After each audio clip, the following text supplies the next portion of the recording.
12 de noviembre de 1942.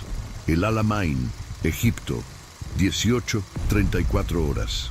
El sol despiadado del desierto occidental finalmente comienza a descender, tiñendo las dunas de un rojo sangre que parece reflejar el costo humano de ese día.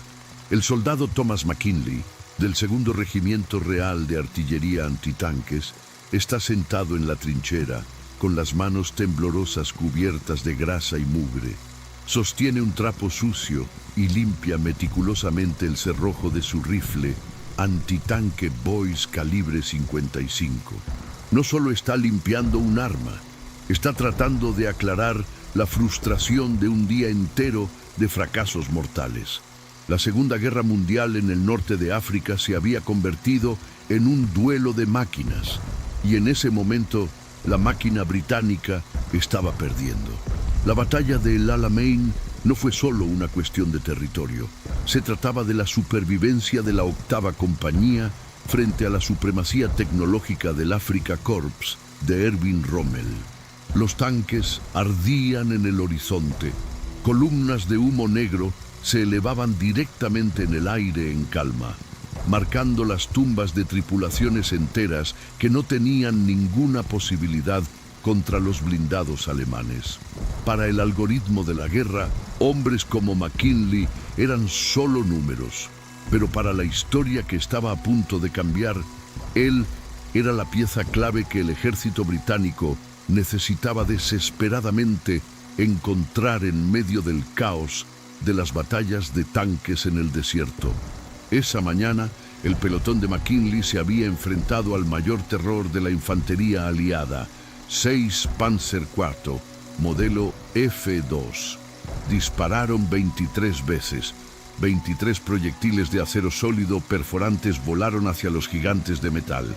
El resultado fue devastadoramente nulo. Ni una sola penetración del blindaje frontal. 3 hombres del pelotón de McKinley, sus amigos, se desintegraron cuando los Panzer rotaron sus torretas y respondieron al fuego con precisión quirúrgica. McKinley solo respiraba ahora porque su posición de tiro estaba protegida por un levantamiento natural de roca y arena, un accidente geográfico que le dio algunas horas más de vida.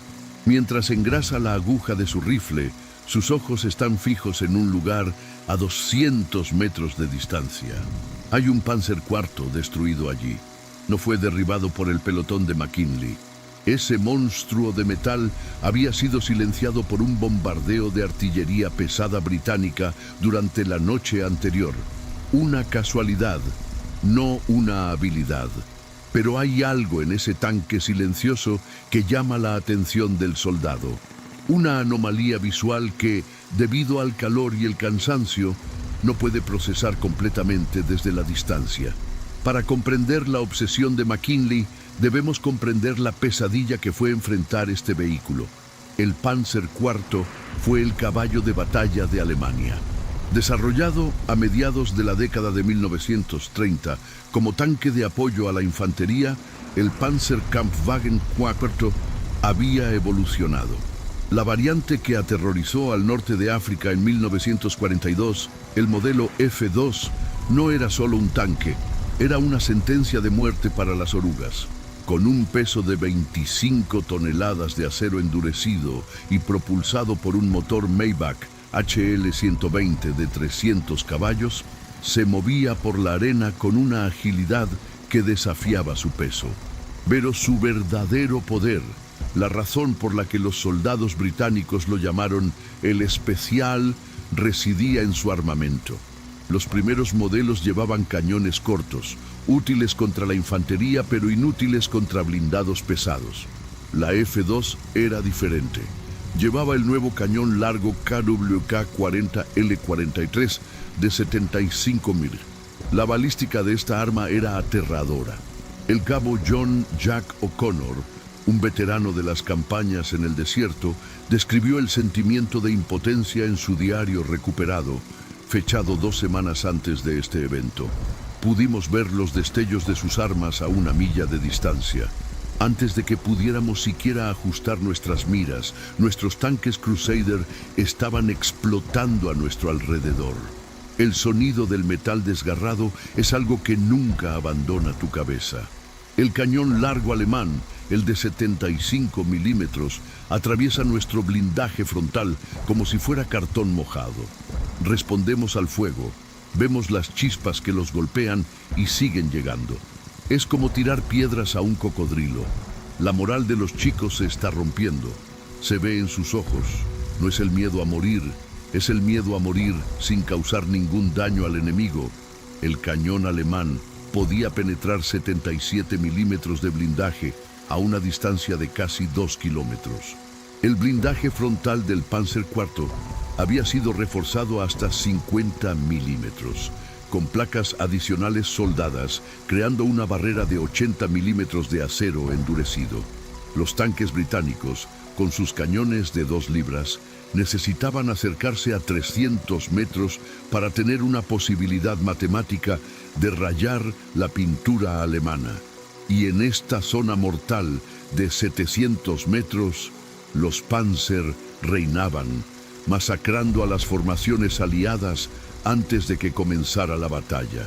Durante la primera fase de El Alamein, las divisiones Panzer diezmaron casi 200 tanques aliados en menos de una semana, manteniendo una proporción de bajas de 5-1. La situación táctica era desesperada. Las pistolas, como el rifle Boys calibre 55 que limpiaba McKinley, eran chistes malos contra ese nivel de protección. Los proyectiles simplemente rebotaron y zumbaron inofensivamente hacia el cielo. La única forma fiable de detener un ataque blindado era recurrir a la artillería de campaña pesada o al apoyo aéreo de la RAF. Pero ambas opciones eran lentas y requerían radio, códigos y tiempo. Lujos que no se tienen cuando 30 toneladas de acero nazi se precipitan hacia 1 a 25 millas por hora. McKinley termina de armar su rifle. El clic metálico del cerrojo resuena en el silencio del crepúsculo. Toma una decisión que va en contra de todos los manuales de entrenamiento y órdenes de seguridad del ejército británico. Él se levanta. Técnicamente, abandonar tu posición defensiva es un delito de corte marcial, pero la curiosidad morbosa es un instinto más fuerte que la disciplina militar en ese momento. Él necesita ver, necesita tocar a la bestia que mató a sus amigos. Quiere observar más de cerca el tanque destruido a 200 metros de distancia. El aire se está enfriando rápidamente, como es típico en el desierto, pero el olor a aceite quemado y carne carbonizada todavía flota cerca de los restos. Mientras camina, sus botas se hunden en la suave arena y cada paso lo acerca a un descubrimiento que los ingenieros de Berlín nunca imaginaron que haría un soldado cubierto de polvo en medio de Egipto. Cuando McKinley se acerca al chasis ennegrecido del Panzer, nota las cicatrices de la batalla. El blindaje frontal está marcado por múltiples impactos, pequeños cráteres plateados donde los proyectiles británicos de 2 libras impactaron y se desviaron, impotentes ante los 80 milímetros de protección. Fue una confirmación física de la superioridad alemana, pero luego da la vuelta al vehículo. El costado del tanque está expuesto. Él ve algo diferente. Justo debajo de donde el blindaje lateral se une con la torreta giratoria, hay una extraña marca de impacto. No es un rebote limpio. El metal allí no solo se abolló, se dio de una manera peculiar. El proyectil no atravesó completamente, pero creó una deformación, una burbuja en el acero, lo que sugiere que la integridad estructural en ese punto específico era radicalmente diferente a la del resto del vehículo. McKinley se arrodilla en la arena con los ojos a centímetros del frío metal. Saca su cuchillo de combate para quitar el hollín y la pintura quemada. Su corazón comienza a latir más rápido, no por miedo, sino por una comprensión repentina. El blindaje lateral del Panzer IV debía tener un espesor uniforme de 30 milímetros. Eso es lo que dijo la inteligencia británica. Eso era lo que decían los manuales. Pero lo que tocaban los dedos de McKinley contaba una historia diferente. Hubo un defecto de fabricación, o quizás un defecto de diseño. Lo que McKinley descubrió no fue solo un agujero en el metal, fue un defecto sistémico en la arquitectura del miedo alemán. Cuando raspó la capa de oxidación con la punta de su cuchillo, el acero reveló su secreto. El blindaje lateral del Panzer IV estaba compuesto por placas de 30 milímetros, sí, pero en el punto exacto donde la superestructura lateral se unía a la base del anillo de la torreta, había una unión soldada, una línea de montaje crítica.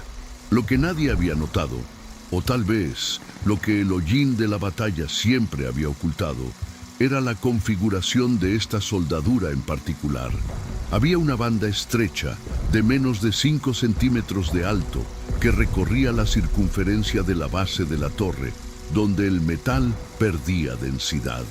Debido al rápido proceso de soldadura para satisfacer las demandas de la guerra, el calentamiento excesivo había debilitado el acero endurecido en esa zona, creando lo que los metalúrgicos llaman una zona afectada térmicamente. En la práctica, el blindaje efectivo se redujo drásticamente, tal vez hasta el equivalente de apenas 20 milímetros de acero dulce. McKinley midió la distancia con su mano sucia, 4 dedos de altura, un objetivo diminuto.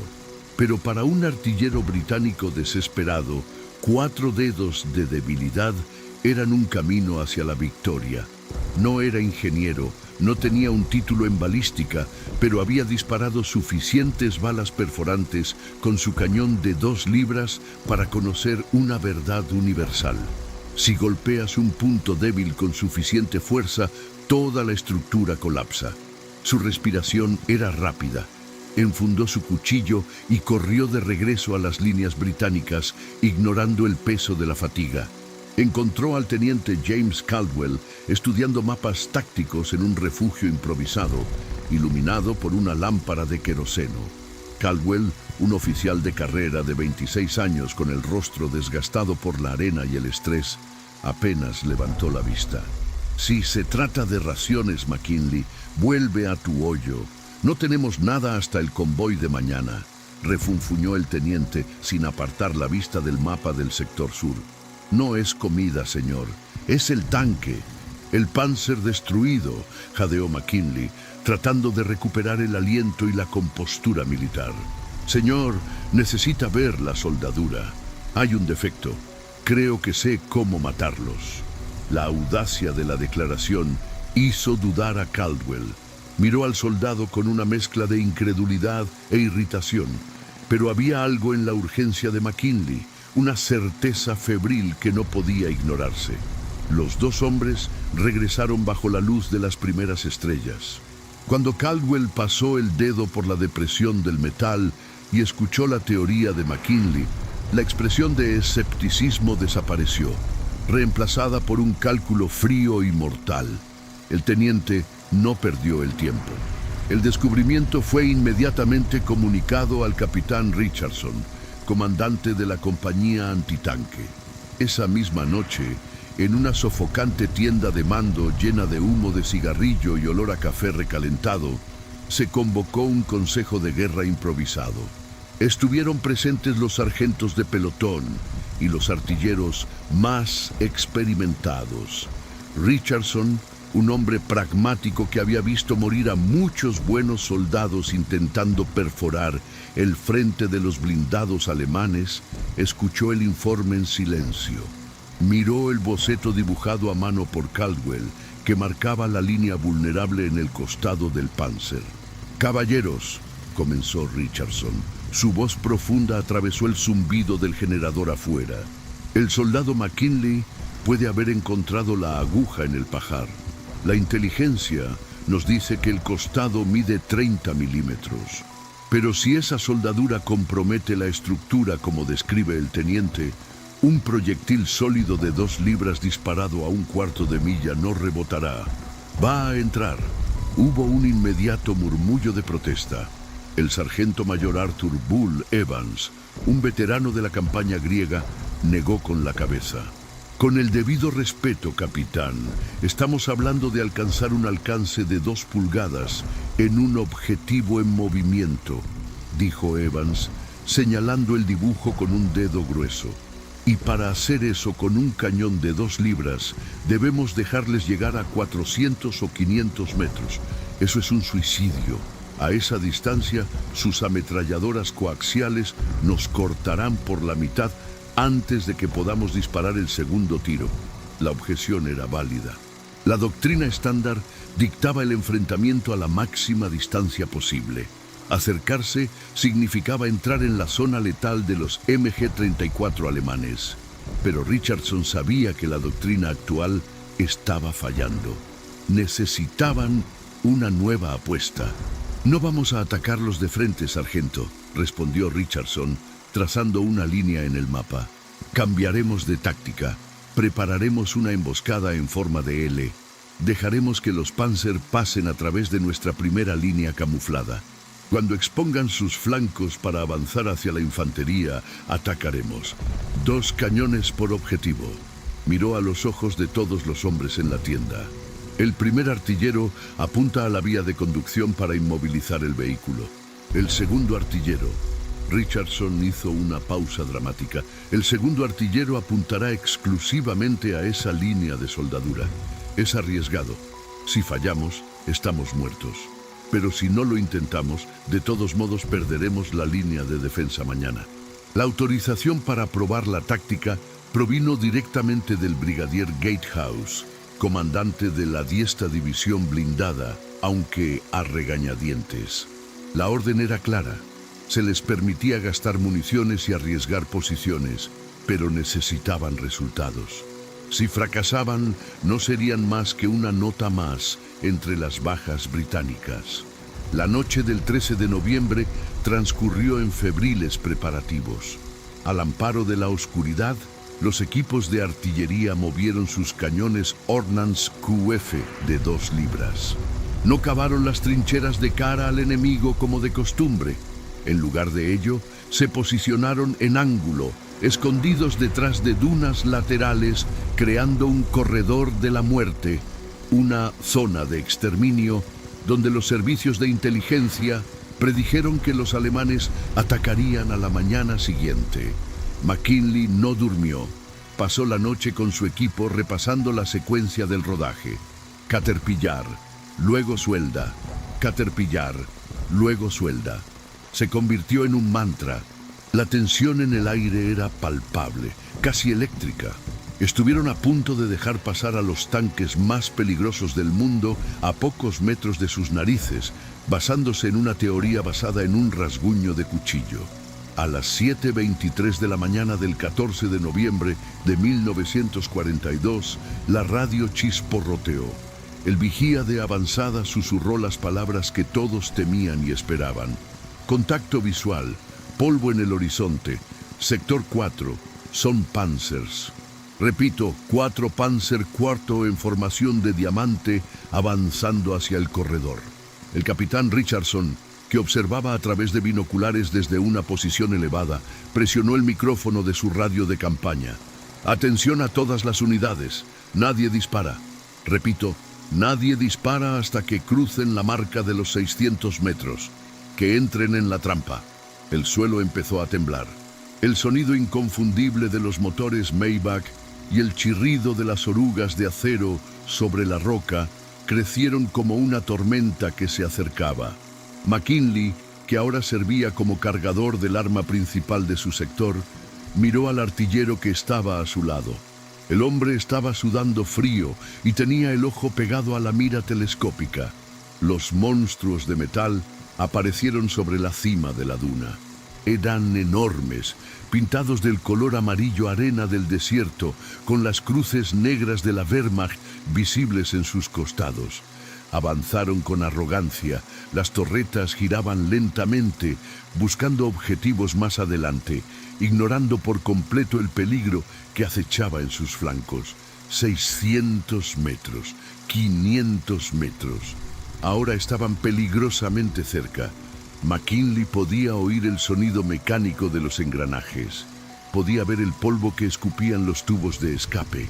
Cada instinto de supervivencia pedía disparar o correr, pero la disciplina mantuvo a los hombres congelados. «Espera», Richardson susurró por la radio, su voz tensa como la cuerda de un violín a punto de romperse. «Espera».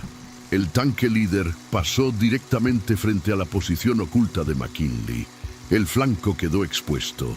La vulnerable soldadura brillaba bajo el sol de la mañana. ¡Fuego! La orden «fuego» no fue un grito. Fue la detonación simultánea de 2 cañones Ordnance QF de 2 libras. La física del combate se apoderó del desierto. El primer artillero, entrenado exhaustivamente durante las últimas 12 horas, ignoró la masa central del tanque alemán.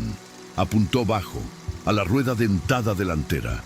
El proyectil perforador de 40 mm cruzó los 400 metros en menos de medio segundo. El impacto fue quirúrgico. Se escuchó un sonido metálico agudo, como el de un mazo gigante golpeando un yunque, seguido por el violento látigo de eslabones de acero rompiéndose. La oruga izquierda del Panzer que iba en cabeza se desmoronó y se desenroscó en la arena como una serpiente muerta. Al perder tracción en un lado, el tanque de 25 toneladas se desvió violentamente hacia la izquierda, exponiendo aún más su lado vulnerable, y quedó inmóvil en la zona de destrucción. 3 segundos. Ese fue el tiempo que la tripulación alemana tuvo para asimilar el shock. Era el momento justo para que disparara el segundo cañón británico. El artillero de este segundo cañón, el cabo Thomas Red Miller, tenía un objetivo del tamaño de un paquete de cigarrillos. Alineó las miras en el cruce entre la torreta y el chasis, exactamente donde McKinley había indicado. Apretó el gatillo. El proyectil voló bajo. No hubo rebote. No había chispas inofensivas volando hacia el cielo. El proyectil encontró la zona de la soldadura afectada por el calor y atravesó el acero como mantequilla. El resultado fue catastrófico. El proyectil penetró en el compartimiento de combate y alcanzó el depósito de municiones de 75 milímetros en el interior. Una columna de fuego blanco y humo negro atravesó las escotillas abiertas de la torre. La presión interna era tan grande que la torre de varias toneladas se desplazó de su anillo. El Panzer IV, el máximo depredador del desierto, se había transformado en una pira funeraria en cuestión de segundos. «Golpe confirmado, objetivo destruido», gritó el observador con la voz quebrada por la adrenalina. Pero no hubo tiempo para celebraciones. Los otros 3 Panzer estaban reaccionando. Las torres comenzaron a girar frenéticamente, buscando el origen del fuego. Las ametralladoras coaxiales comenzaron a escupir trazas verdes hacia las dunas, levantando géiseres de arena cerca de las posiciones británicas. «Recarga. Siguiente objetivo. A la izquierda», rugió Richardson en la radio. La táctica de emboscada lateral demostró su valía en ese momento de caos, debido a que los británicos estaban colocados en ángulo. En lugar de mirar hacia adelante, los artilleros alemanes no pudieron localizar inmediatamente los destellos de fuego. El segundo Panzer intentó retirarse, poniendo marcha atrás, pero expuso su flanco al segundo equipo de artillería escondido más abajo en la línea. La secuencia se repitió con brutal eficacia. Un disparo en la oruga, inmovilización, un disparo en la soldadura, penetración, el diario de guerra de la 10. A división blindada registra el testimonio del sargento Samuel Davis, comandante de la segunda pieza, describiendo ese momento surrealista. «Estábamos acostumbrados a ver cómo nuestros proyectiles los golpeaban y caían inofensivamente al suelo. Era desmoralizador, pero ese día, cuando vi entrar el proyectil y el tanque alemán detenerse, fue como si alguien hubiera desactivado su invencibilidad. Ya no estábamos disparando a los fantasmas, disparábamos a máquinas rotas. Vi a la tripulación del tercer tanque abandonar el vehículo antes de que los alcanzaran. No entendían cómo estábamos perforando su blindaje. En menos de 4 minutos de intenso combate, 3 de los 4 Panzer IV ardían en llamas.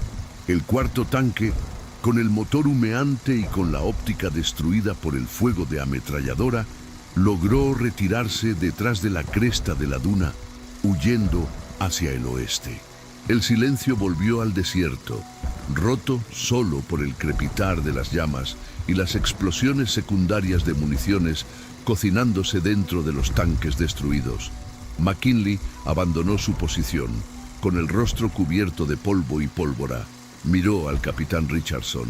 El oficial estaba pálido, pero había un brillo feroz en sus ojos. No habían perdido ningún hombre, ningún soldado británico resultó herido. La táctica de flanqueo combinada con el conocimiento del defecto estructural había convertido una derrota segura en una masacre unilateral. La noticia se extendió por las líneas aliadas como la pólvora. Richardson no guardó el secreto. Esa misma tarde se enviaron mensajeros en jeeps y motocicletas a todas las unidades antitanques y regimientos blindados a lo largo del frente de El Alamein. Se copiaron y distribuyeron los diagramas dibujados a mano de Caldwell que mostraban el punto exacto de la soldadura débil. Durante las siguientes 2 semanas, la táctica McKinley, como comenzaron a llamarla informalmente los soldados, cambió la dinámica de la guerra en el norte de África. Los equipos de armas de 2 libras, alguna vez considerados obsoletos y suicidas, se convirtieron en cazadores pacientes. Dejaron de intentar duelos frontales. Se escondieron, esperaron y apuntaron a la cicatriz de metal. Las cifras oficiales son impresionantes. Entre el 14 y el 28 de noviembre de 1942, la artillería ligera británica, utilizando la nueva doctrina de objetivos, reclamó la destrucción de 47 Panzer IV. Las bajas del equipo antitanque británico se redujeron en un 62%. No porque los alemanes dispararan menos, sino porque ahora los británicos mataban primero. Del otro lado de las líneas reinaba la confusión. Los informes de campo alemanes, interceptados por la inteligencia británica, mostraban un pánico creciente entre las tripulaciones Panzer. No entendían lo que estaba pasando. De repente, sus tanques, que se suponía eran impenetrables a largas distancias contra armas ligeras, fueron perforados. La moral alemana empezó a resquebrajarse, al igual que sus soldaduras. Se envió un informe urgente directamente al cuartel general del mariscal de campo Erwin Rommel. Se enviaron ingenieros del Afrika Korps para examinar los restos recuperados de una escaramuza nocturna. Lo que encontraron los horrorizó. Todas las penetraciones siguieron un patrón inquietante. Prácticamente todos los agujeros letales se concentraron en la misma estrecha línea horizontal en el lateral del chasis. No fue suerte, fue sistemático. Los británicos lo sabían. Rommel, el zorro del desierto, se dio cuenta de que su enemigo había evolucionado. La ventaja tecnológica alemana, respaldada por el blindaje superior del Panzer IV F2, había sido anulada no por una nueva superarma aliada, sino por la estrecha observación de un soldado enemigo limpiando su rifle. La orden de Rommel fue inmediata y drástica. Modificaciones urgentes en el campo. Las órdenes de Rommel se cumplieron con la desesperación de un ejército que ve la victoria escaparse entre sus dedos. En los talleres de campaña detrás de las líneas alemanas, el sonido de las antorchas y las soldaduras reemplazó al resto de las tripulaciones. Se soldaron apresuradamente placas de blindaje adicionales, a menudo canibalizadas de vehículos destrozados o robadas de los ferrocarriles sobre la vulnerable unión de la torreta y el chasis. Intentaron encubrir el fallo. Intentaron reparar el error industrial que McKinley había expuesto a punta de cuchillo. Pero la logística de la guerra es cruel.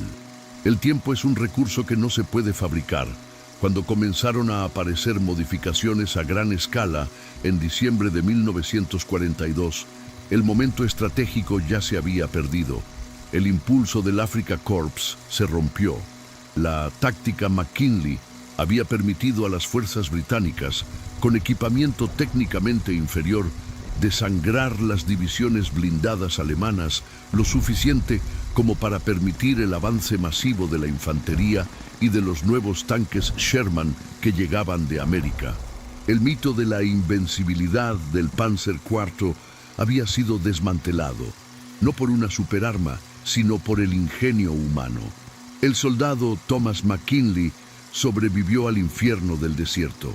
No se convirtió en una cruz blanca más en un cementerio militar de Egipto. Debido a su observación crítica, fue ascendido a cabo en el campo y posteriormente recomendado para la medalla militar.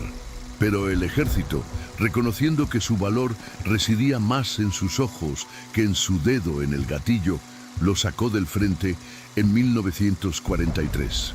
Regresó a Inglaterra no para descansar, sino para enseñar. Sirvió el resto de la guerra como instructor senior de tácticas antitanques, enseñando a los jóvenes reclutas a mirar más allá del miedo, analizar la máquina enemiga y encontrar debilidades donde todos los demás solo veían fortaleza. El legado de su descubrimiento se extendió mucho más allá de los 47 Panzer destruidos en el Alamein. Su historia obligó a un cambio fundamental en la doctrina de inteligencia aliada. El brigadier Gatehouse, en su informe final de operaciones del 30 de noviembre de 1942, escribió un pasaje que se convertiría en la piedra angular de los futuros equipos de inteligencia técnica. La guerra moderna no se gana solo con un mayor calibre o un blindaje más grueso. El descubrimiento del cabo McKinley, de la vulnerabilidad estructural del Panzer IV, salvó un número incalculable de vidas británicas. Transformó el cañón de 2 libras, un arma que considerábamos obsoleta, en una herramienta tácticamente viable.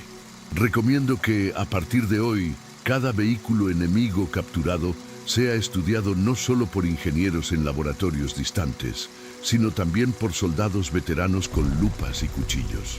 Necesitamos encontrar los siguientes defectos antes de que el enemigo los corrige. Y eso es exactamente lo que pasó. Siguiendo este nuevo protocolo, se crearon equipos especializados en análisis de blindaje. Fue esta mentalidad de búsqueda de fallas la que más tarde identificó la trampa de tiro en el mantelete del arma del tanque Tiger y las soldaduras defectuosas en los costados del temido Tiger II al final de la guerra. La lección aprendida en las arenas de Egipto resonó en las calles de Berlín. La Segunda Guerra Mundial a menudo se cuenta a través de los movimientos de generales y presidentes, grandes flechas en mapas coloridos. Pero la verdad, la realidad visceral del combate es que el curso de la historia a menudo gira en torno a pequeños momentos anónimos. Gira en torno a un soldado exhausto que limpia su arma al atardecer, que decide caminar hasta un tanque destruido y hacer una simple pregunta: ¿por qué se dobló el metal aquí? El Panzer IV FG2 era una maravilla de la ingeniería alemana, una máquina de matar casi perfecta. Pero casi es la palabra más peligrosa en la guerra. Y en ese espacio de soldadura de 2 pulgadas, el Imperio Británico encontró la palanca para levantar al mundo y cambiar el rumbo contra el nazismo en el norte de África. A veces no es necesario ser el más fuerte, no necesitas ser el más rápido, solo necesitas ser el primero en ver lo que nadie más ha visto. ¿Y tú? ¿Conocías la verdadera historia de cómo un simple fallo en una soldadura derribó a los gigantes de Rommel? La Segunda Guerra Mundial está llena de esos detalles técnicos que decidieron batallas enteras, pero que fueron olvidados por los libros de historia tradicionales. Si quieres que sigamos investigando archivos militares para brindarte la verdad sin adornos sobre las tácticas de combate que cambiaron el mundo, tu misión ahora es simple. Aplasta el botón. Me gusta como si fuera un pico de 2 libras. Suscríbete al canal y activa las notificaciones, porque la siguiente historia que vamos a contar tiene que ver con un secreto de la aviación que la Luftwaffe intentó enterrar durante 50 años. Escribe en los comentarios, El Alamein. Quiero saber quién llegó hasta el final y forma parte del plantel élite de este canal. Nos vemos en el próximo frente. Despedir.